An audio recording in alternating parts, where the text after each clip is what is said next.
Hey everyone, this is Sonar Wave coming at you with another video review. Yes, I'm aware Sunstreaker's been out for a while. Um, there's nothing new in my shops right now. I've got nothing new to get except for Paleotrax and Vertebrate because I've got no interest in the Beast Wars characters. So I haven't got Inferno, I haven't got Huffer. I'm not getting RC because I've already got the Earthrise one. Ultra Magnus, as much as I love Ultra Magnus, I don't believe I'll be getting the Kingdom one because there's just not enough of a difference for me to justify getting him. If he looked just a little bit more different, I probably would.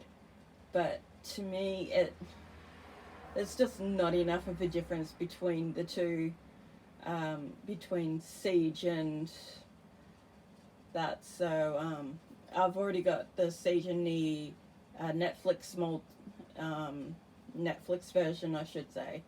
And honestly, I actually like the Netflix version the best. I found the paint to be deeper, more vibrant than the Siege version.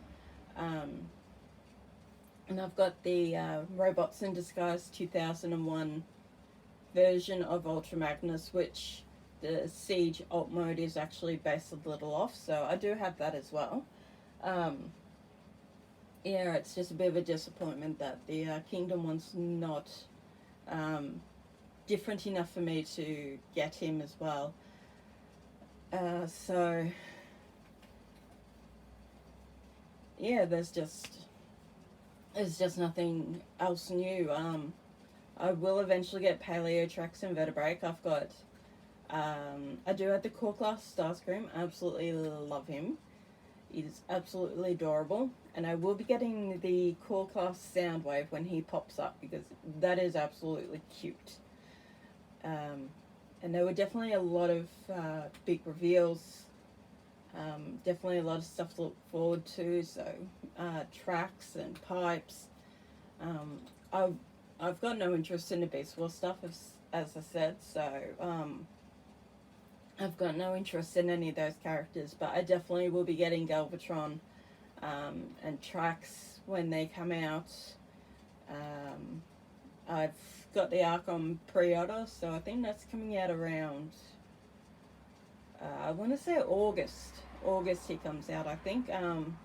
I've pre-ordered him through Zing here in Australia, but being the sister store to EB Games, they have it as well, or they did. I don't know if they still do. So if you don't have Zing, but you do have EB Games near you, you could still go through them, I'm pretty sure. With Commander Class Rodimus, I will probably wait and see the actual reviews, I think, before I make the decision to go out and get him, because I'm still a little meh about it. I just need to actually see someone review it before I go and get him myself. So, um, yeah, I haven't found Studio Series Grimlock either. He never showed up, which is unfortunate. And yeah, so until some newer stuff shows up, I'll just be cycling through some of the other stuff I haven't gotten around to reviewing yet, even if they've been out for a while. So my reviews primarily will just focus on them. I am going to try and get some more Pokemon Snap Together model kits, mostly because they're fun. I really enjoy doing them, but it'll also give me something else to do. The new Zoids toys are out. They are here in Australia. I haven't actually seen them yet. So I may get one and review it. Whether I keep it or not, I don't know. That will depend on when I have it in hand and how I think of it. I haven't watched Zoid Fuses yet. That's an eventual plan to do. So yeah, that's the plans for the time being. I probably will disappear for about 2 weeks in May. But I will, when I come back, I'm going away on holiday. And when I come back, I'll actually put up a video, or several, depending, of what I was doing while I was away. I'm going to a couple of places that I've been excited to see. One is the Qantas Founders Museum in Longreach, which focuses on an array of different aeroplanes that they've had since their founding, which actually was in Longreach itself. That's where it all started. So I'm looking quite forward to that. And the Dinosaur Museum in Winton, which isn't all that far away from Longreach. So I'm excited for that as well. So yeah, I'll be away visiting those. I'll be taking some video and photos, which I will put up on my channel when I come back. I won't be posting anything for that period. I might try and get a couple of videos done before I go and just set them to load while I'm gone, but I won't actually be loading anything while I'm away. It'll eat up too much of my internet, and I don't want to do that. But in the meantime, as I said, I know Sunstreaker has been out for a while, but again, he was hard to find here in Australia. He was a sporadic release, so not everyone got him. I went through Big Bad Toy Store and got mine. I also tend to go through a good friend of mine, Daniel, who runs Playground Zero on Facebook. So if you're having trouble getting a Transformer, I'd look him up and see if he can't help you out. He's pretty good at finding crap. You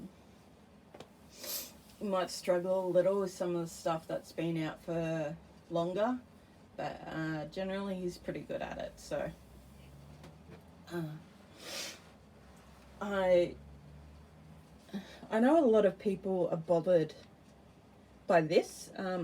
It doesn't actually bother me. I don't know why, it doesn't. I'm just not overly bothered by that. These are air intakes. I think they're used to help with, I want to say to help with speed, to make it faster or something, I think. I'm not really sure. I don't really know a lot about cars, so but transforming Sunstreaker, it's pretty easy after the first time.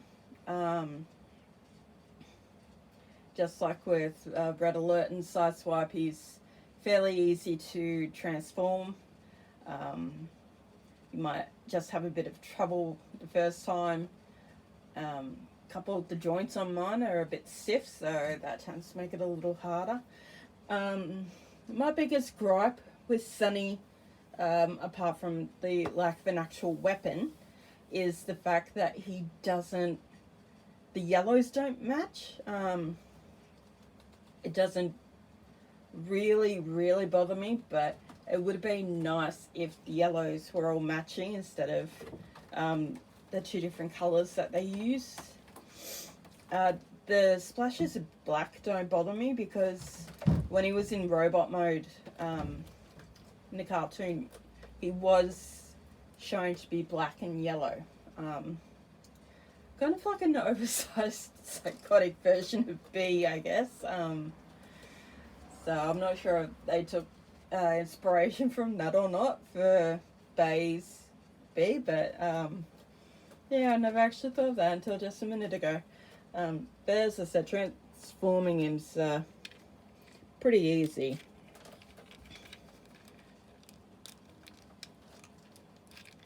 With these, you just want to sort of wiggle out and up, and these do pop off, but they just go right back in as well.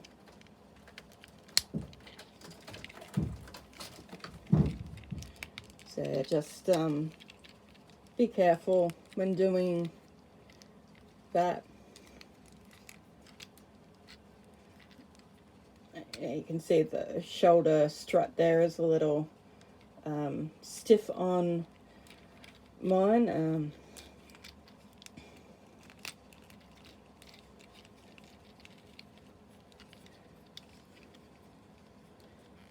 this part too.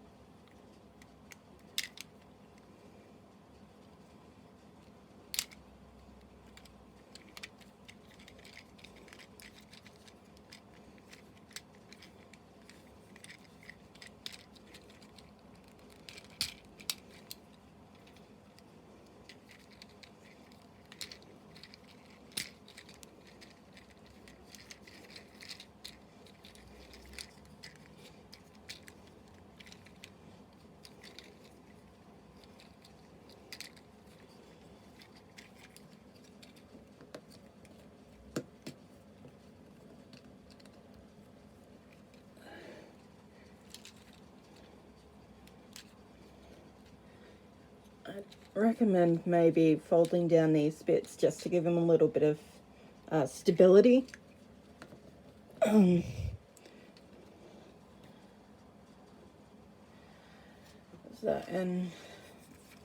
yeah, transforming sides is pretty easy, really.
So there he is with his brother. I don't have the Masterpiece Sunstreaker or the Combiner Wars one.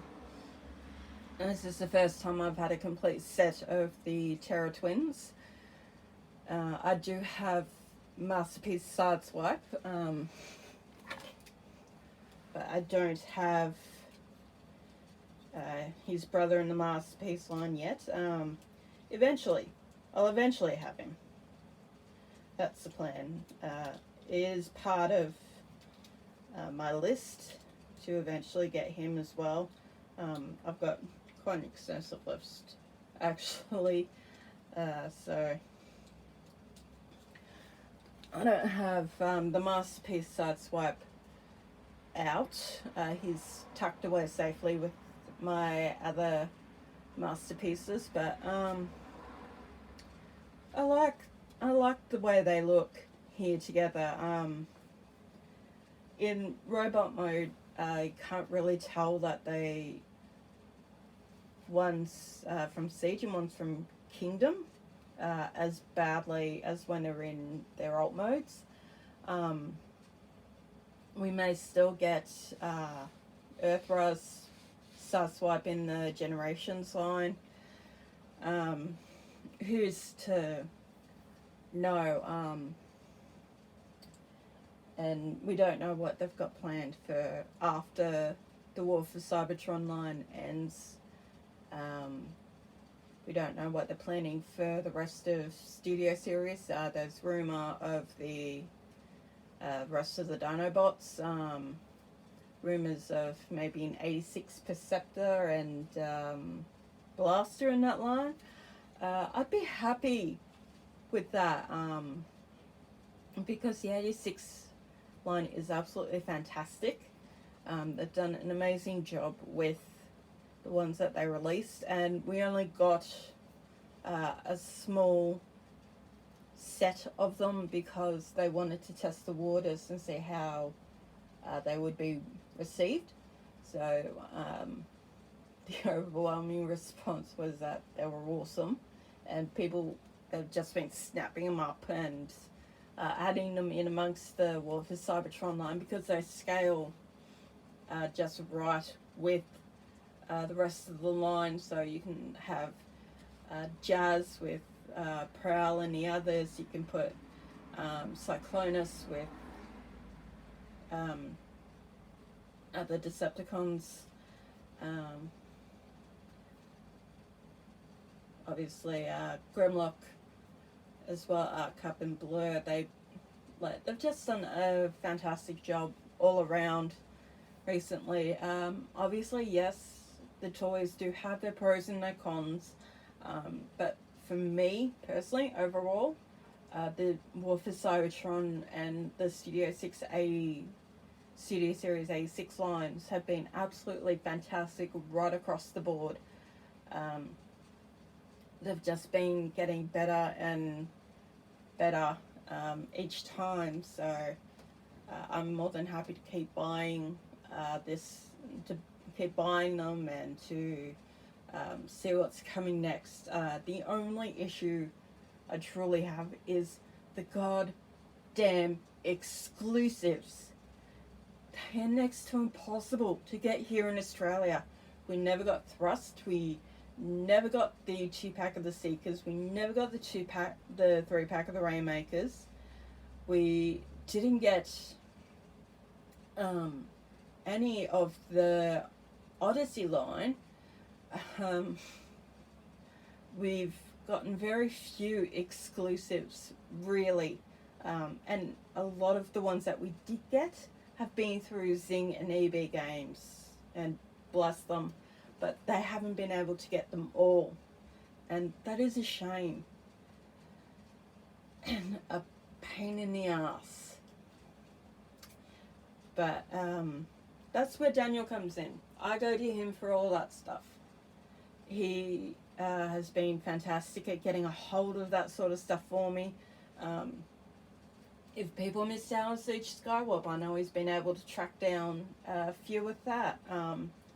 He's even got HasLab Unicron for those of you who have missed out on the original release, but you want to get him now. He is being sold through Daniel as well as probably some others. Honestly, you're not going to find him for less than $1,000, I think. I really don't think you'll find him cheaper than that. That's just the aftermarket, unfortunately. I was lucky enough to get mine when he was on pre-order at Zine originally, and I've got him. He's still in his box. As you can see, that's the big box over there. I don't plan to actually review him. I just don't have the space or the stuff to review him with. For me, it's just not possible. I might do a bit of an unboxing with him, but I'm not going to outright review him. I can't do that, unfortunately. But I'm very excited to have him. For those of you comparing him to Studio Cell and vice versa, just be happy, guys. If you're happy with Studio Cell, that's fine, but don't go crapping on people for wanting the HasLab one, and don't go crapping on people for wanting Studio Cell over HasLab. It could be they don't have the money for the big one, or they just prefer the look of Studio Cell to the HasLab one.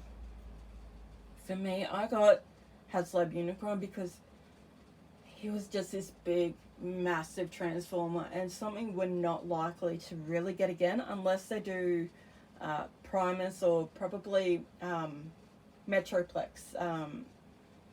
He would probably be either the commander or heading into Unicron's size to truly appreciate him. I think Fort Max would probably be around the same sort of thing. And there's probably a few other Transformers that fall into that same sort of category. The command for Titan or Commander, I would love to have seen Predaking from Transformers Prime. He would be awesome as the Commander class Transformer. But yeah, so just be happy that if you've got one or both, just be happy that that's what you've got. And if you want to have a discussion with people, that's fine. Just be respectful about their opinions and their feelings. And let's try to rid the fandom of the toxicity that's been floating around. It's just not necessary. Like, not everyone will like the way Sunstreaker and Sideswipe look. I love them. I think they look awesome. But that's just how I feel. If you don't like them, that's fine. I don't like Beast Wars. It's never appealed to me. I thought it was boring and looked absolutely horrible. But I respect that there are people out there who love Beast Wars, and I'm very happy to see that they're getting new toys in the line as well. So even though I don't like Beast Wars, I can still respect that and be happy for people who do, and that they're getting new toys as well, because G1 fans are getting exactly what they want too. So why can't we just play nice with each other? But that's all from me. I'm done. The next video will probably be maybe Cyberverse RC or Maverick or Gigawatt. I haven't decided yet. I think I've still got Thunderhowl to review as well. So there's still a few things I can do if luck is with me. I might even have a new Pokemon Snap Together model to do this coming weekend. For those here in Australia, happy Anzac Day, and thank you to the men and women who have given their lives and who still fight for our right to live in this beautiful country.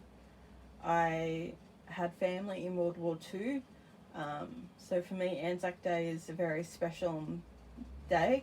I'll be up at dawn doing the dawn service in the driveway. I did it last year as well, and it's a nice way to connect with family I never got the chance to meet. So I hope tomorrow is a lovely day for those of you here in Australia, and I will catch you guys next time. Stay safe, stay kind, and remember to smile, because you are beautiful and unique.